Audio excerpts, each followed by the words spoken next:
sexy guys do. Explore what's soul in their minds. Yeah, about a thing or two, about a thing or two, about a thing or two. Mansplaining is deciding you're gonna search for the truth. Mansplain me, baby. Mansplain. There can be no taking back but be uncool. Welcome to Mansplaining, a podcast about the interesting things you can discover if you just take the time to learn. My name is Joe. I'm your host for this week. And as always, I'm joined by my college friend, Mark. Together, we'll explore what's on our minds and hopefully figure out a thing or two about a thing or two. Mark, so today's topic is kind of this crackpot theory that I heard about a few years ago, and I've actually had it on a list of things to ask you about for a few years now, almost since the beginning of this podcast. But it never felt like it was the right time to ask you. And then something happened last month that I think brought it to the foreground and made it mature topic for me to ask you about, and that is two Supreme Court opinions that were handed down at the end of the last term. One was about presidential immunity, and the other was about the power and the breadth of the administrative state. And both decisions, in different ways, reflected the Supreme Court's belief in a very powerful executive branch, a very powerful president. Yeah. Which kind of fits with this, what I was calling a crackpot theory before, the unitary executive theory. So I thought this is a really good time for you and me and our mansplaining audience to learn more about the unitary executive theory. So to that end, I asked you, what is this theory? And should we be concerned about its newfound popularity? I'm anxious to know what you think about this topic. Well, thank you as always for the question. And as I said last time, I'd never heard the phrase until you mentioned it. Having read up on the topic, I can see why some liberals are freaking out, because the theory could have major ramifications on the American political landscape over the next few years. So first, let's start with the definition. Yes. Unitary executive theory in United States constitutional law posits that the president has the authority to control the entire federal executive branch. Proponents of the theory argue that Article 2 of the Constitution, which vests the executive power in the president, supports this view, and that consequently Congress has limited power to remove executive agencies or officers from presidential control. Both the idea of a unitary executive and the controversy surrounding the idea go all the way back to the Founding Fathers and what they said and also did not say in the U.S. Constitution. The Constitution was originally drafted in 1787 at the Constitutional Convention, and initially there was a debate over whether the new United States should have a single executive or multiple executives who would serve on an executive council. There was also significant debate over how much power this executive should have, with some delegates believing that power should be reserved for the states or different branches within the federal government. Ultimately, the delegates to this convention decided on a single executive in the belief that this would lead to greater accountability and provide necessary energy and decisiveness in the executive branch. When the first Congress began meeting in 1789, however, they were still arguing over the extent of executive power. Everyone's favorite founding father today, Alexander Hamilton, was a strong advocate for a single, energetic executive, arguing in Federalist Paper No. 70 that a unitary executive was important for effective government. Hamilton was, in general, a fan of centralized power. In one of his less celebrated moments, he argued that the new United States should crown a king. But he wasn't alone in his unitary executive thinking. Two other founding fathers, James Wilson and James Madison, also argued for a unitary executive who should be empowered to appoint and remove executive officials. Ultimately, Congress decided that the president should have the power to remove executive officials without Senate approval. This power was not, however, added to the language of the Constitution, and so ever since it's been something of an open question. Did that first Congress truly settle the constitutionality of this issue? Some would say yes, others would say no. You know what's interesting about that is I grew up believing that the separation of powers was this like sacrosanct thing that was built into the entire constitutional endeavor. Mm-hmm. But from what you're saying, it sounds a lot more nuanced than that they were actually debating this, and that president as king was not completely off the table from the beginning, as I would have guessed from what we were taught growing up. Right. I think the important thing to keep in mind is some of what we take as received wisdom from the Founding Fathers was enshrined in the Constitution and in legislation. Others might have just been written up within a Federalist paper or within some other op-ed that was published in a newspaper, where it was part of the currency of the day, but was not enshrined in law. Yeah, good point. In the first 150 years of the United States, federal executive power evolved significantly through the actions of various presidents in response to the politics and crises of the day.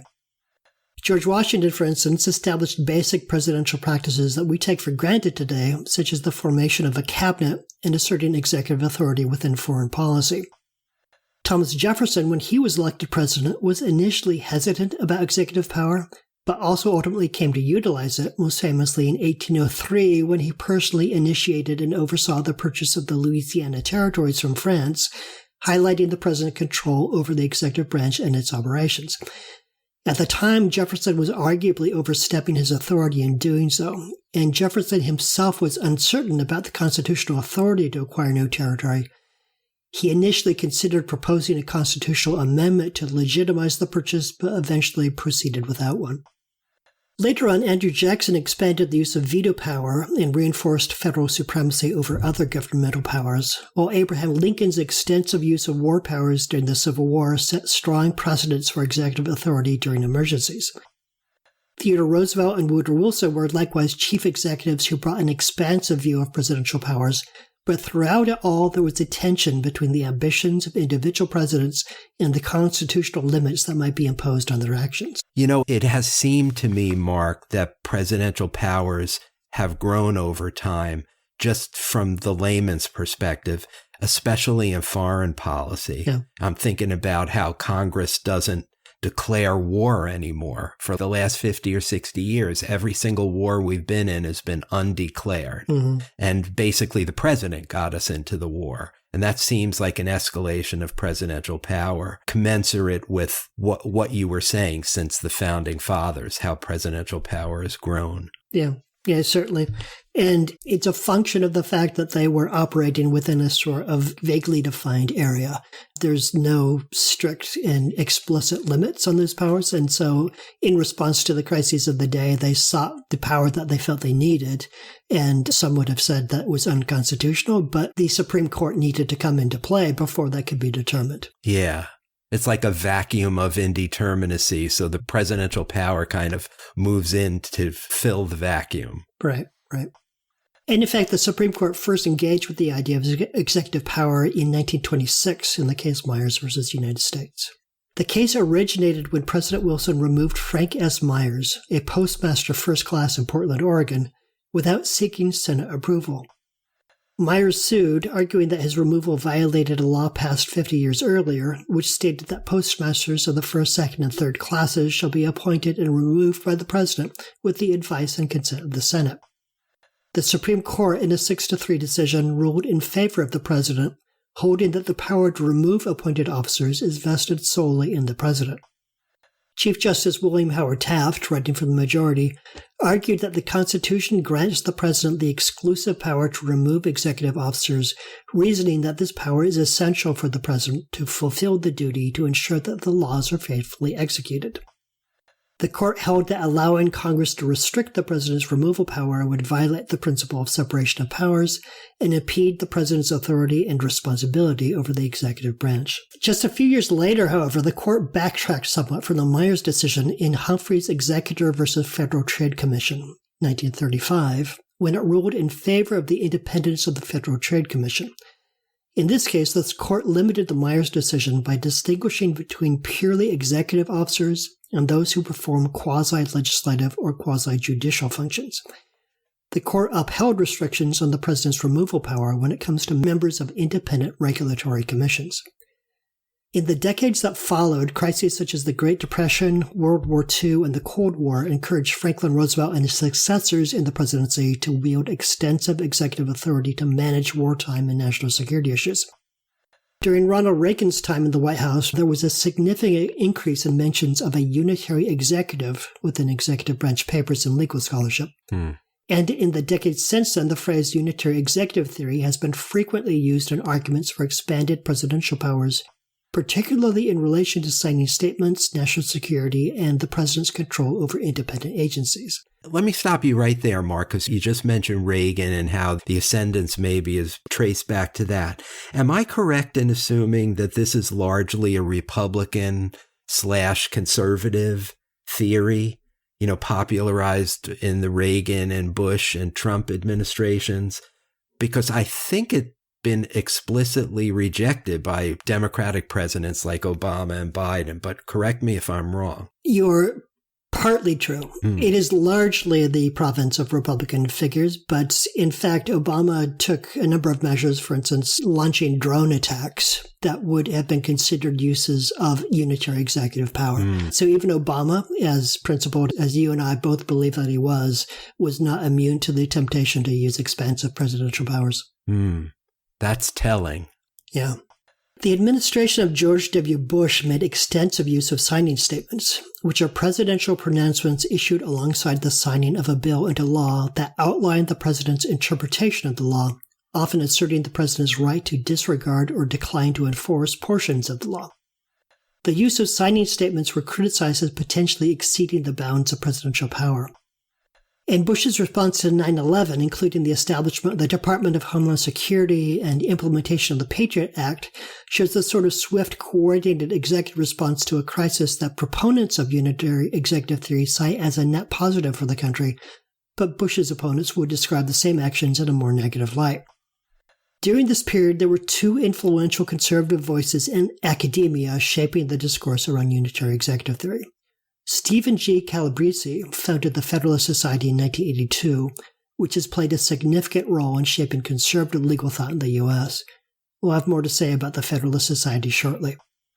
In the 1990s and 2000s, Calabrese published numerous articles and books on unitary executive theory. Christopher S. Wu, a law professor at the University of Pennsylvania, collaborated with Calabrese in 2008 in a book called The Unitary Executive: Presidential Power from Washington to Bush. Calabrese and Yu critiqued legislative attempts to limit presidential control over the executive branch. Fragmenting executive authority among various independent agencies dilutes accountability, they argued, fosters inefficiency, and undermines the president's ability to fulfill constitutional duties. Therefore, a unitary executive ensures clarity, responsiveness, and unity in the execution of federal laws, reflecting, in their interpretation, the original constitutional design and addressing contemporary challenges in governance. To sum up, by this time, the phrase unitary executive had traveled a long way since the original Constitutional Convention. Initially, it simply referred to the idea that there should be one president at a time, while in more modern times, it's come to refer to the point of view that the president should have broad and maybe even absolute powers over how the executive branch functions. Proponents of unitary executive theory say that it is necessary in order for the executive branch to resist overreach by Congress or the judiciary. Opponents argued the reverse, that unitary executive theory would allow the executive branch to run roughshod over the American political system. As you mentioned, when you first phrased this question, liberals are quite concerned about this theory because the 6-3 conservative majority on the Supreme Court might provide backing for the idea to be enacted during a second Trump administration. So let's consider how this might play out if Trump is elected again. Earlier, I mentioned the Heritage Foundation, which was founded by Calabrese.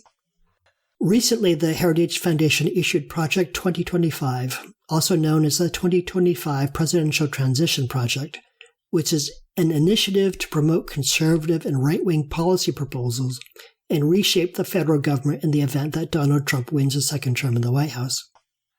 Project 2025 draws on unitary executive theory to propose that tens of thousands of federal civil servants should be reclassified as political appointees so they can be replaced with loyalists more willing to enact Trump's policies. This is presented as a necessary antidote to what conservatives describe as a vast, unaccountable, and liberal government bureaucracy. Critics have characterized Project 2025 as a Christian nationalist plan to steer the U.S. toward autocratic rule. The language of the plan is more carefully phrased than that, but it is undeniably infused with evangelical sentiment, such as the idea that America was founded as an intrinsically and eternally Christian nation.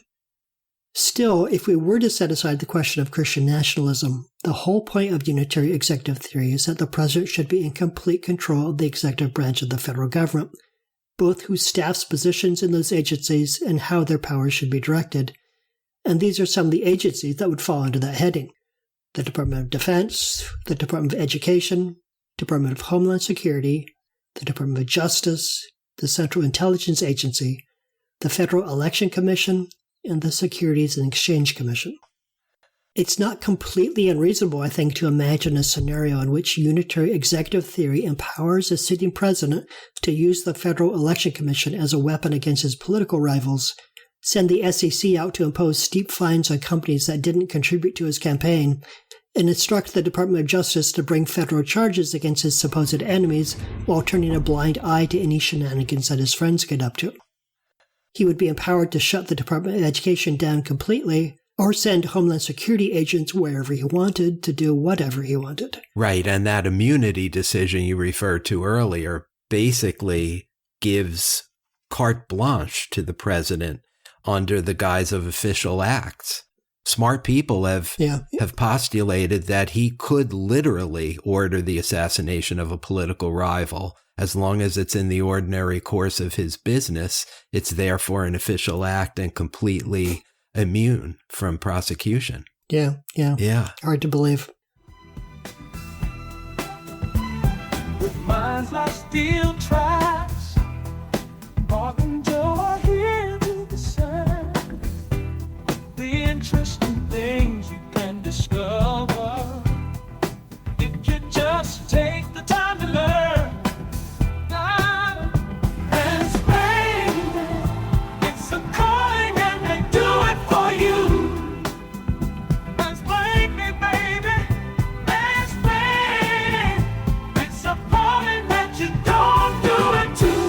And we have, in fact, already had a president who did many of the things that liberals today are concerned about, and he was called Richard Nixon. Nixon's assertion of executive privilege to withhold information during the Watergate scandal is often cited as an example of the dangers of excessive executive power, and his attempts to obstruct justice and use federal agencies for political purposes highlighted how a unitary executive can lead to significant abuses of power. Now, proponents of unitary executive theory like Christopher Wu argue that the executive should remain accountable, but it seems undeniable that the theory serves to make the office less accountable, not more. And as you said, recently the Supreme Court issued a decision that shielded Trump from consequences for his actions around the January 6th insurrection, suggesting that such a unitary executive would not be held accountable for anything he does while in office, up to and including the attempt to overthrow the democratic process itself. Right. Proponents of unitary executive theory like to argue that it is necessary in order to have that system of checks and balances that our founding fathers envisioned. Without a powerful president fully in control of the executive branch, they say, it's too easy for Congress or the judiciary to exceed their intended powers. Now, we spend a lot of time in this country talking about what the founding fathers intended. As we have documented on this podcast multiple times, however, those founding fathers were frequently quite vague about their intentions, either because a vague statement was all that the delegates could agree on, or because this nation was still so young that they hadn't yet made up their mind on certain key aspects of the nation they were creating. As a consequence, the founding fathers today can be whatever you want them to be. You can cite them with equal authority on both sides of many issues. If a president you like is in the White House and you want him or her to have wide-ranging authority, you can quote Alexander Hamilton in support of that view. If the occupant of the White House seems dangerous to you and you want his powers to be limited, Thomas Jefferson is your man. Unitary executive theory, in short, is no more a return to the founders' intention than the absolute opposite of that idea would be. It might, however, be the law of the land for the foreseeable future. So how does that make you feel? Not very good. Yeah, not very good. I have a few questions for you. I wanted to mention one thing that you didn't mention explicitly, but there is this clause as part of the president's powers in the Constitution that's known as the take care clause.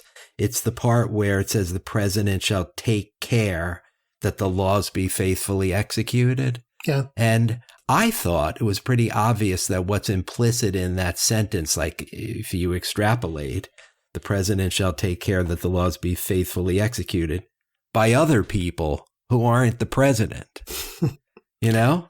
So it seems like the unitary executive theory runs headlong into that wall. I just wonder what your thoughts are about that. Yeah, that's certainly a reasonable interpretation of that. And it would make me think that George W. Bush publishing signing statements that said that he would choose not to enforce a law is pretty much explicitly in contradiction to that. Yeah. And yet proponents of unitary executive theory say that the unitary executive is necessary in order to ensure execution of the law. So it's almost as if they find one word in the sentence to emphasize: execution. Yeah. Like that the president should be empowered to do things, to execute. And execution of the law, the of the law part is just sort of hand waved away, where it's more just execute his policy agenda, his goals, his will, rather than the laws that have been sent to him by Congress. Right. Yeah, this strikes me as of a piece with originalism, you know, like something that conservatives think is there in the founding documents, but it's very tenuous. And there's really no justification for it becoming the law of the land, it seems to me. Right. But because they are in ascendance, it's going to be shoved down our throats now. Yeah. That's what it seems to me. And also this false notion that all the delegates to the Constitutional Convention were in alignment on issues when very clearly they were not. They argued severely over different things. They could not agree on things like slavery, for instance, or the separation of powers between the states and the federal government. They disagreed on more things than they agreed about, and yet we refer to their intention as if they were all giving thumbs up to a specific idea. And that might be America's defining fiction. That might be the fairy tale that we talk about in our country, and that we had founding fathers who had a single intention, which they codified in the Constitution, and all we need to do is see what that intention was. There was no such intention. It was never codified. Right. The U.S. is something that is constantly redefining and rediscovering itself. Right. And so, yes, originalism is quite the fiction, and you have to ignore a whole lot of history in order to support it. Yeah. And what you just said supports the living, breathing Constitution, which I believe the founding fathers did have a genius. And the genius was that they left it undefined, you know, right, not defined to the nth degree, so that we could interpret it in the way that made best sense for how we're living our lives in the future. I mean, that's, I believe, was the founders' intent. But of course, neither side can prove that. Yeah, that's what amendments are for. Yeah. Right? That's what amendments are for, is to allow for the document to be updated as circumstances change. Yeah, right. Neither one of us are constitutional scholars, Mark, and so at the risk of asking you a question you can't answer, I am curious, though, because you mentioned transforming the federal bureaucracy, the civil service, from professional appointees to political appointees as being one of the incremental increases in unitary executive theory in practice in recent decades. I wonder, does the civil services or the DOJ's traditional independence, where does that come from? Is that in the Constitution, or is that just a norm that we've been abiding by for 200 plus years? I don't know, because like you say, I'm not a constitutional authority, but there is so little that is explicitly in the Constitution. I think the answer has to be that it is just a norm. You know, kind of like the norm that presidents were not supposed to seek more than 2 terms until Franklin Roosevelt violated that norm and they had to enshrine it. Yes. Like there's a whole lot of stuff in the way that the government operates that is just a convention, like an assumption that this is the way we do things. Yes. And then someone violates the norm and everyone is shocked, and then that becomes the new norm. Yeah, I think you're right about that. And I think that gets at something fundamental here, which is the reason why we're speaking about this topic today, really at its root, and it's the abandonment of norms. I think what the founders didn't anticipate was a president who would flout norms the way Trump did in his first term. The founders didn't anticipate that we would elect a corrupt criminal for whom power is all that matters. Mm-hmm. But the founders didn't anticipate that there'd be this authoritarian movement that comprised, 40+% of American voters. How could the founders have anticipated that?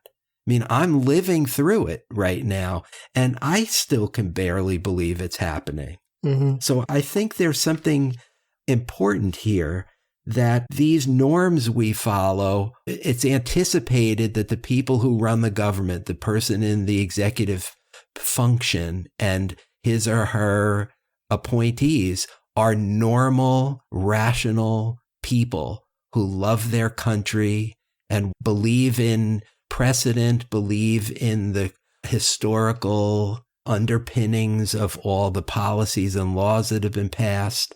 And the government functions when that happens, Mm-hmm. But it's this breaking with norms in such a dramatic way that's, I believe, is really what's threatening the system right now. So to bring an unitary executive theory into power now, when we've busted through all the norms, many of the guardrails that have protected us for all these 250 years, it makes the invocation of this new theory especially problematic, I think. What do you think? Well, a few things came to mind as you were saying that. And one is that I will say I feel like the Founding Fathers did anticipate a lot of this, and that was the whole point of the system of checks and balances.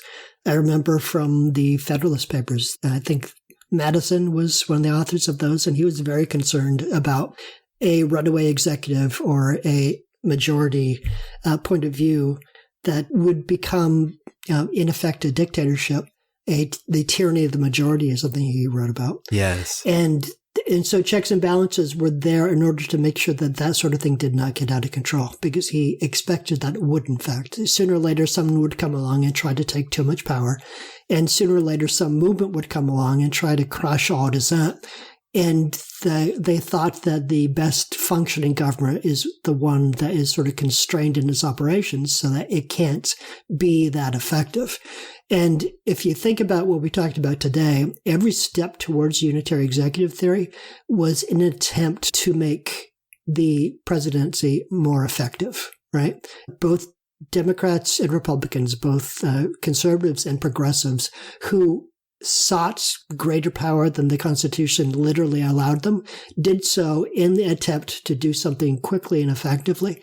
And so it runs counter to the original intent, which is that the government shouldn't be capable of much of anything, because at the time we were a small agrarian nation where the only people arguing for a strong executive did so because they were afraid that Britain would show up on our shores again and try to take us back. Right. And so I think, in a way, it's a consequence of the fact that we've been around for 200 years, and our founding fathers created a pretty good government for what they saw in front of them. And ever since then, we've been trying to adapt that government to the changing circumstances, demographics, and objectives of the United States. And some of those changes have worked out well, and others not so much. And, on the topic of violation of norms, I'm no fan of Cheeto Jesus, as you know. I will say, though, that Teddy Roosevelt violated norms just for breakfast. That was his go-to, was to violate norms. And we celebrate that guy. We put him on Mount Rushmore. And so I think the norms themselves, sometimes they need to be violated.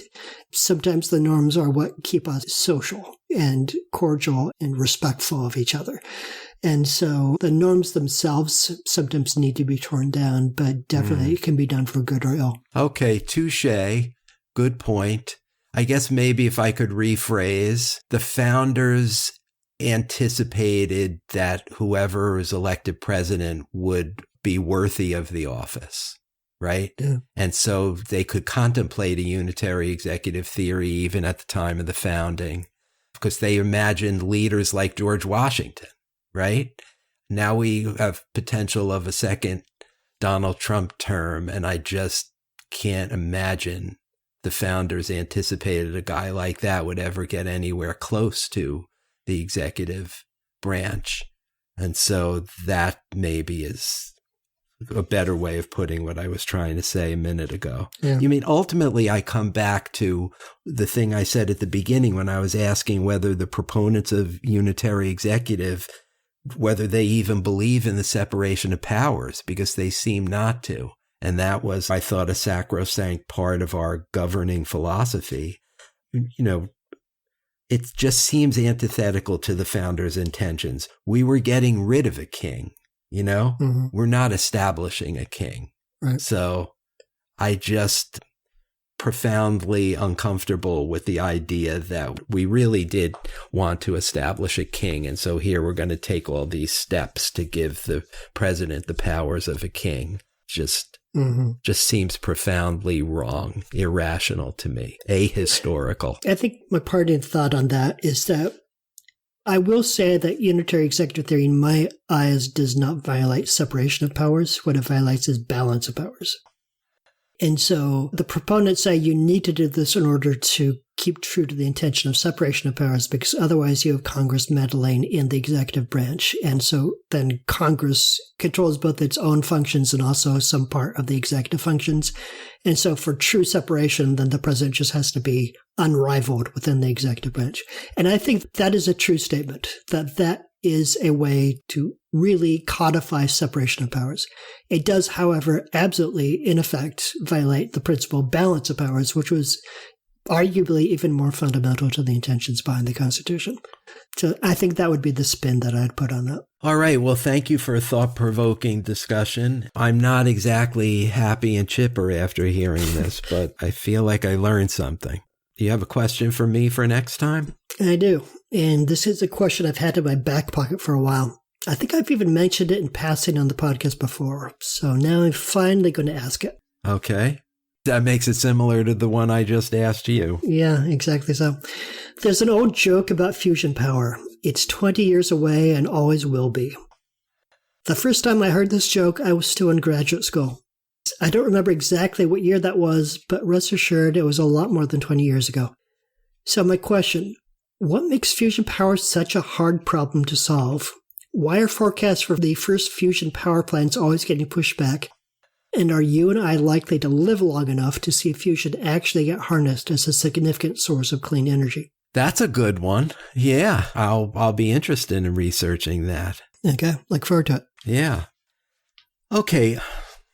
You know what, Mark? I want to give a shout out to our mansplaining house band. Those dudes are clever. Yeah. And able to perform within any conceivable genre, which is remarkable. Yes. Yes. They come up with great songs for each episode, including this one. So I hope you guys, our listeners, are paying attention to these songs, because the band works hard every 2 weeks to put this show on for you. All right. If you have any thoughts about this episode of Mansplaining, you want to comment on this episode or any other, please go to our Facebook page, Mansplaining the Podcast.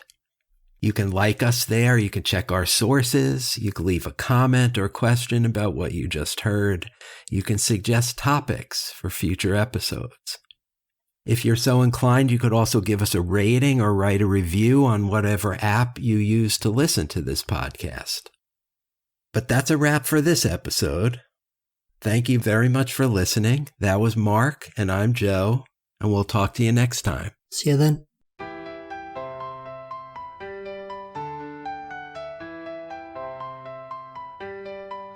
A unilateral grin and in a unitard spin, making unified declarations on a unicorn. That's what unitary executive means to me. A unilateral night in the unholy fight, making unified declarations on a unity from a unisex salon. That's what unitary executive means to me. The unitary executive is a real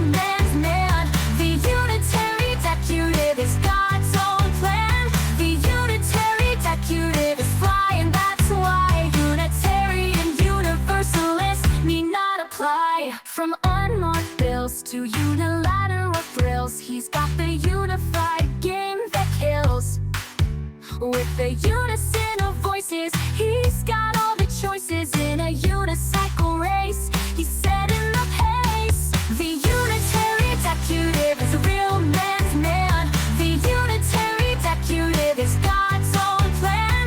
The unitary executive is flying, that's why Unitarian universalists need not apply. A unifying force in an uninformed course, making all the unilateral moves, of course. From the unison of Christ to his unisex lies, the unitary executive never dies. The unitary executive is a true man's man. The unitary executive is God's own plan. The unitary executive is flying, that's why Unitarian universalists need not apply. One never dies, he'll never die. One can only be one.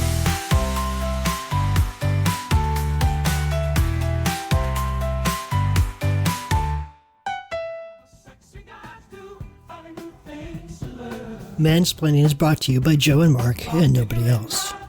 Music composed and performed by the Mansplaining House Band. Thank you for spending your time with us, and we'll see you next time.